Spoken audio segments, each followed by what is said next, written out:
Κύριε Παφίλη, εσείς πώς αντιμετωπίζετε τα διλήμματα που βάζουν οι πολιτικοί σας αντίπαλοι? Και πείτε μου σας παρακαλώ το εξής. Βλέπουμε το ΚΚΕ να βάλει, θα έλεγα, ανισομερός κατά του ΣΥΡΙΖΑ σε σχέση με το πώς βάλει κατά της κυβέρνησης, που ακολουθεί, σύμφωνα με τη δική σας ρητορική, μια εγκληματική πολιτική.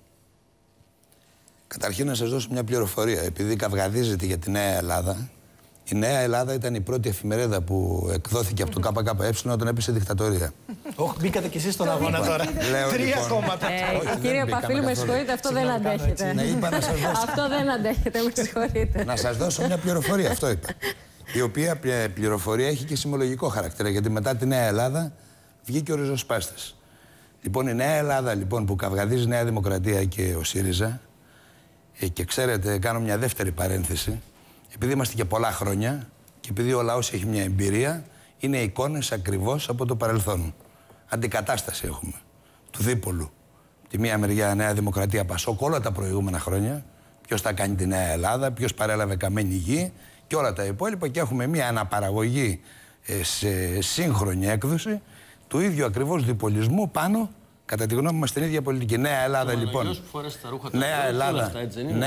λοιπόν.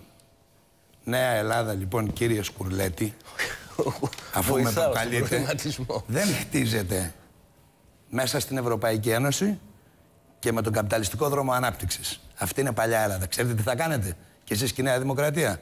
Μακιγιάζ. Θα την ντύσετε ή ρόζι μπλε ή ο ένας ή ο άλλος, και από μέσα θα είναι αυτό το, θα το πω έτσι, αποκρουστικό πρόσωπο ενός συστήματος και μιας Ευρωπαϊκής Ένωσης που το 2014 έχει πεινασμένους, έχει ανθρώπους που τρέχουν στα συσίτια, έχει άστεγους το 2014. Έχει ανθρώπους που δεν έχουν ρεύμα, που δεν έχουν νερό. Επομένως, τα υλικά που λέτε ότι θα φτιάξετε τη Νέα Ελλάδα είναι πολύ παλιά, φθαρμένα, και αυτό που θα γίνει είναι μόνο το σοφάρισμα. Απαντήστε μου σας παρακαλώ στο δεύτερο σκέλος του ερωτήματος μου. Για ποιο λόγο στοχοποιεί το ΚΚΕ περισσότερο τον ΣΥΡΙΖΑ σε σχέση με τις δυνάμεις της συγκυβέρνησης? Λοιπόν, ακούστε, επειδή εδώ έχουμε μια ιστορία όλοι. Κάθε φορά που εμείς κάνουμε κριτική στο κόμμα της αντιπολίτευσης, είτε ήταν η Νέα Δημοκρατία παλιότερα, είτε το Πασόκ, ακριβώς τα ίδια ακούγαμε. Ότι εδώ έχουμε την κυβέρνηση, αφήστε τα αυτά με την αντιπολίτευση. Έλεγε η Νέα Δημοκρατία, είστε τσόντα του Πασόκ, έλεγε το Πασόκ, είστε αριστερός ψάλτης της δεξιάς. Αυτό ακριβώς ζούμε πάλι σήμερα. Εμείς έχουμε μια σταθερή πολιτική. Εμείς λέμε λοιπόν ότι ο δρόμος ανάπτυξης που μας έφερε μέχρι εδώ, η ένταξη της Ελλάδας στην Ευρωπαϊκή Ένωση, δημιούργησε αυτή την κόλαση την οποία ζουν οι εργαζόμενοι. Το δίλημμα λοιπόν που μπαίνει μπροστά στον κόσμο, κατά τη δική μας άποψη, και ας το εκτιμήσει, όχι επειδή το λέμε εμείς, επειδή είναι αντικειμενικό και επειδή βγαίνει από την ίδια τη ζωή. Το δίλημμα λοιπόν είναι. Κύριε Παφίλη, να τελειώσω το δίλημμα και μετά να ρωτήσω τι θέλετε. Θα υποταχθούμε σε αυτή την κατάσταση, σε αυτό το δρόμο ανάπτυξης και στην Ευρωπαϊκή Ένωση, ή θα αντισταθούμε, θα την ανατρέψουμε και θα πάμε σε μια νέα πορεία? Αυτό είναι το ερώτημα που θέτουμε εμείς στον κόσμο. Και αυτό είναι το πραγματικό δίλημμα. Ότι στο ερώτημα αυτό το οποίο θέτεται και στους πολίτες οι οποίοι αντιμετωπίζουν προβλήματα με την υφιστάμενη πολιτική, αυτοί λοιπόν στρέφονται προς το ΣΥΡΙΖΑ και όχι προς εσάς. Αυτό δεν σας λέει κάτι? Φυσικά και μας λέει. Δεν είναι πρώτη φορά που γίνεται αυτό. Καλά, αλλά γίνεται στη συγκεκριμένη συγκυρία που υποτίθεται ότι μια αριστερή πολιτική θα μπορούσε αυτή τη στιγμή να εκφραστεί προς το ΚΚΕ. Εμείς δεν μπορούμε να πούμε ψέματα στον κόσμο. Δηλαδή δεν μπορούμε να του πούμε ότι αύριο το πρωί, χωρίς να αλλάξει τίποτα ριζικά σε αυτόν τον τόπο και χωρίς να βγούμε από την Ευρωπαϊκή Ένωση, μπορεί να υπάρξει μια φιλολαϊκή πολιτική. Μάλιστα. Δηλαδή ο ΣΥΡΙΖΑ κερδίζει επειδή πρέπει να πάω σε ένα διαφημιστικό διάλειμμα. Ολοκληρώστε, βάλτε μια τελεία, κύριε Παφίλη. Να τη βάλω την τελεία όμως. Να τη βάλω αυτή την τελεία. Να τη βάλετε όμως. Λέω λοιπόν ότι φυσικά και μας προβληματίζει, όμως μας προβληματίζει ταυτόχρονα και μας ενθαρρύνει ότι 20% των Ελλήνων είναι με την άποψη να φύγουμε από την Ευρωπαϊκή Ένωση και άλλοι 20% ότι είναι κακή η Ευρωπαϊκή Ένωση. Δεν εκφράζεται προς εσάς όμως. Μα αυτό είναι το ζητούμενο. Αλλιώς δεν θα μιλάγαμε, θα πηγαίναμε σπίτι μας. Εμείς το παλεύουμε όχι μόνο στα κανάλια και στη Βουλή, παλεύουμε καθημερινά να πείσουμε τον κόσμο από την ίδια του τη ζωή να κρίνει και να μην ξαναζήσει το ίδιο έργο που έζησε όλα τα προηγούμενα χρόνια. Εδώ ήθελα και την άποψή σας για αυτή την αντιπαράθεση ανάμεσα στα δύο κόμματα με αιχμή το νόμισμα. Την είπα από την αρχή. Εδώ υπάρχει μία, δεν θέλω να πω κοροϊδία, αλλά μια προσπάθεια παραπλάνησης του λαού και ο καυγάς γίνεται. Λέω, θυμίζει τις παλιές καλές εποχές. Ούτε ο ΣΥΡΙΖΑ θα κάνει τα Σοβιέτ και θα φύγει από την Ευρωπαϊκή Ένωση και θα πάει στην Τραχμή. Ναι, αλλά ο ΣΥΡΙΖΑ λέει θα πάω να διαπραγματευτώ σκληρά. Ακούστε να σας πω. Και ο Γενικός Γραμματέας του ΚΚΕ τον χαρακτήρισε σκυλάκι του καναπέ. Γιατί το αμφισβητεί? Καλά, εγώ δεν σας διακόπτω ποτέ. Το ξέρω και το χαίρομαι και το αναγνωρίζω. Μπράβο, ευχαριστούμε. Παρακαλώ. Λέω λοιπόν, ο ΣΥΡΙΖΑ, ο κύριος Τσίπρας πήγε στο Τέξας, είπε ζήτω ο Ομπάμα. Πήγε στο Λονδίνο, είπε ζήτω το εφοπλιστικό κεφάλαιο και το χρηματιστήριο. Για να μιλήσουμε σε άλλη γλώσσα, να καταλάβει και ο κόσμος.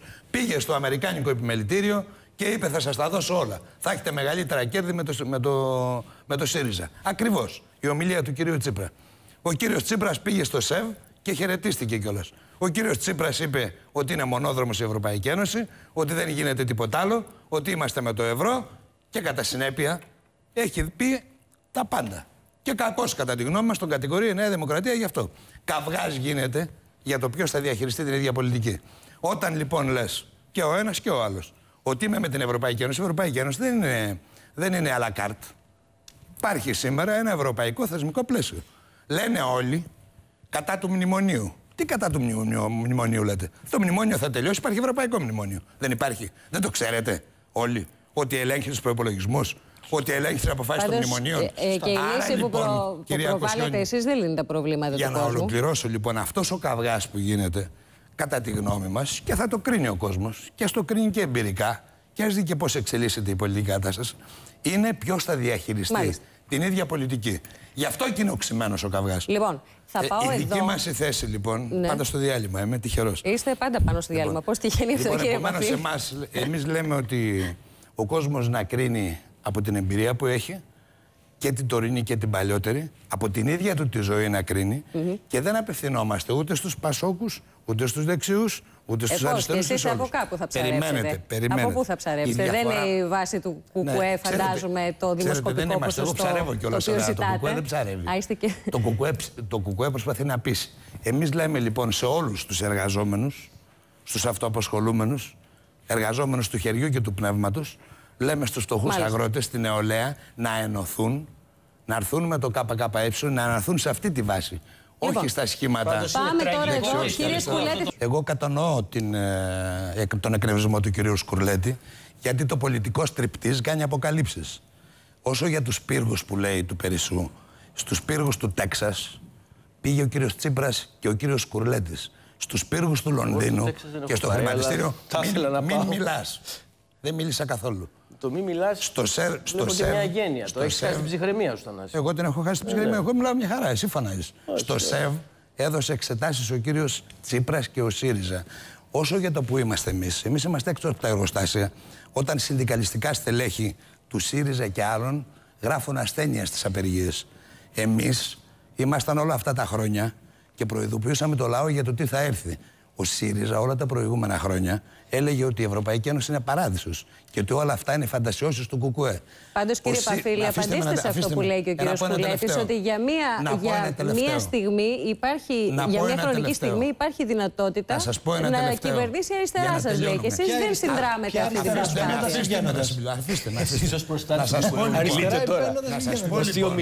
Να σας πω λοιπόν.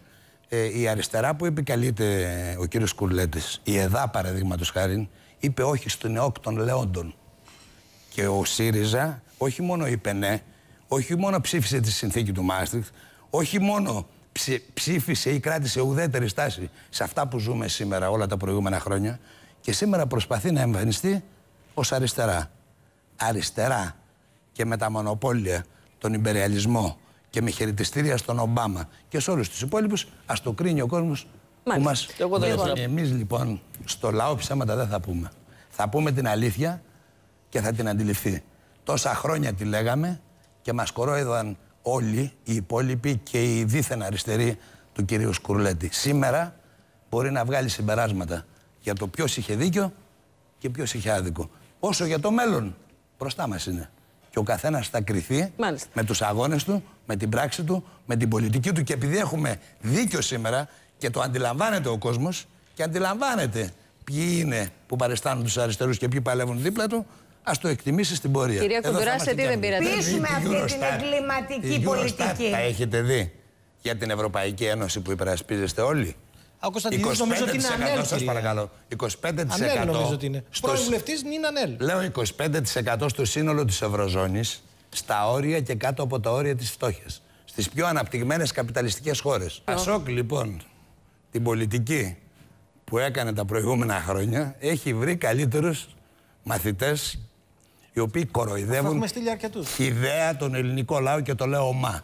Δεν τολμάτε να πείτε στη Βουλή τη λέξη καπιταλισμός και μόλις φτάνετε προεκλογικά, επειδή σας παίρνει χαμπάρι ο κόσμος, ότι πάτε να υπηρετήσετε το σύστημα, ότι έχετε δώσει εξετάσεις παντού. Φαίνονται αυτά. Άσχετα αν εκφράζονται ή όχι. Μην βιάζεστε. Γι' αυτό λοιπόν βγαίνετε στα κεραμίδια. Μιλήστε για το σοσιαλισμό στις συνθήκες εργαστηρίου. Μιλήστε για το σοσιαλισμό στις συνθήκες. Στην κοινωνία δούμε τι γίνεται. Στην κοινωνία μέσα. Τώρα γυρίσαμε στα πόντες. Ναι, κύριε Μιχελάκη. Στην κοινωνία. Πού είσαστε που μαζεύετε? Έλεος, μισό λεπτό. Πόσους μαζέψατε? 4.000 όταν κάνατε πρώτη μορφή. Ναι ή όχι? Πού είναι το 27%? Τι κέρδισε ο λαός 2 χρόνια? Με εσάς σε αντιπολίτευση με 27% θα είχε το ΚΚΕ 15% και θα στεκόταν κυβέρνηση να περάσετε 2 μέτρα. Εσείς τι κάνατε? Τίποτα. Εγώ πάντως έχω βάλει. Είναι σχετική, κύριε Παφίλη? Σχετική με αυτό που συζητάμε, τις δημοσκοπήσεις. Γιατί αλλάζουν τα ερωτήματα. Ωραία. Πείτε και αμέσως μετά τον break θα απαντήσει ο κύριος Κουρλέτης. Για να κλείσουμε αυτή την ενότητα. Η πανσπουδαστική, δηλαδή που υποστηρίζεται από το ΚΚΕ, πήρε 20%. Φυσικά εμείς δεν πιστεύουμε ότι θα πάρουμε 20% στις εκλογές τις επόμενες. Αλλά δίνει τάσεις, κύριε. Όχι, δεν το λέω για εσάς. Το λέω γενικά. Λέω ότι πήραμε 20% και αυτό έχει εξαφανιστεί από παντού. Από όλες σχεδόν τις εφημερίδες δεν ακούγεται. Για τις δημοσκοπήσεις είναι σύνθετο, δεν είναι απλό το θέμα των δημοσκοπήσεων. Εμείς φυσικά τις παίρνουμε υπόψη και προσπαθούμε να τις μελετήσουμε κιόλας. Όμως πολλές φορές σχετίζονται και οι απαντήσεις και με τα ερωτήματα που τίθενται. Και φυσικά ο κόσμος δεν απαντάει στο κενό. Απαντάει σε ένα πολιτικό περιβάλλον όπου προβάλλονται διάφορα διλήμματα, διάφοροι εκβιασμοί αν θέλετε, φοβάται από αυτά που του βάζουν και δίνει κάποιες απαντήσεις. Το θέμα λοιπόν δεν είναι να καθορίζει κάθε κόμμα την πολιτική του ανάλογα με τις δημοσκοπήσεις και με το τι απαντάει ο κόσμος, αλλά να την καθορίζει ειλικρινά απέναντι στο λαό. Και αυτό το πράγμα δεν συμβαίνει με τα άλλα κόμματα. Εγώ μπορώ να πω υπεύθυνα εκ μέρους του ΚΚΕ ότι παίρνουμε υπόψη και μελετάμε και σοβαρά μάλιστα. Καλά, και εσείς καθορίζετε τη ρητορική σας σε κάποιο βαθμό με βάση τις δημοσκοπήσεις. Θα σας πω τι κάνουμε. Όταν ο ΣΥΡΙΖΑ ήταν 3-4% δεν τον κοπανάγατε τόσο, κύριε Παφίλη, τώρα τον κοπανάτε. Θα σας πω τι κάνουμε. Εμείς κοπανάγαμε πάντα με βάση τη δική μας πολιτική αυτούς που βλέπαμε ότι είναι απέναντι, με αυτούς που δεν συμφωνούμε κλπ. Δεν κοπανάμε κανέναν ιδιαίτερα. Το σύστημα παλεύουμε ολόκληρο. Αυτό κάνουμε. Όμως ήθελα να πω ότι εμείς μελετάμε σε ποια βάση όμως. Όχι για να πουλήσουμε, να αλλάξουμε, αλλά πώς μπορούμε την πολιτική μας σε ορισμένα θέματα που είναι δυσνόητα και που δεν τα καταλαβαίνει ο κόσμος, να την κάνουμε πιο κατανοητή. Αυτό δεν έχει την έννοια του ψαρέματος, γιατί πήγαμε πριν των ψήφων. Ούτε κάνουμε καρακιοζλίκια για να πάρουμε ψήφους, ούτε άλλα λέμε στα μπαλκόνια και άλλα λέμε στα σαλόνια. Έχουμε μια σταθερή στάση. Εμείς λέμε ότι ο λαός πρέπει να δώσει μια απάντηση στη βάρβαρη πολιτική που βιώνει σήμερα, που είναι αποτέλεσμα και της Ευρωπαϊκής Ένωσης και των κυβερνήσεων που υπήρχαν μέχρι τώρα και για αυτήν έχουν ευθύνη όλοι όσοι την υποστηρίζουν. Και ο μόνος τρόπος που μπορεί να πιστοποιήσει αυτή την αντίθεση είναι ενισχυμένο ΚΚΕ. Και το δεύτερο, ότι την επόμενη μέρα τα προβλήματα θα είναι εδώ. Γι' αυτό ο εργαζόμενος χρειάζεται ένα ισχυρό κομμουνιστικό κόμμα για να δυναμώσουν οι αγώνες, να αποκρουστεί αυτή η πολιτική και να αρχίσει πλέον να ζητά και όχι να παζαρεύει πόσα θα χάνει.